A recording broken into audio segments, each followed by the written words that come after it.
وی دا اوسني ودونه چې کېږي که نه نو د واده نه یو ورځ مخکې یا د واده په ورځ زموږ دا ناویانې نه دي چا چې واده او د واده هلک زلمی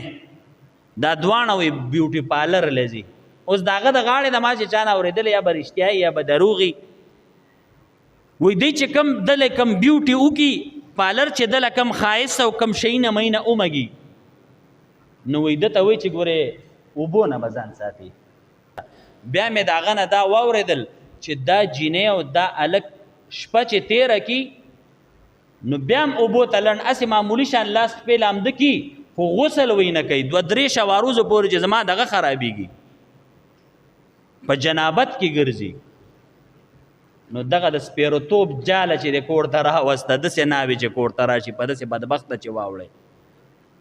چې بیوټي پارلر هغه شی هغه کیسې مې خرابېږي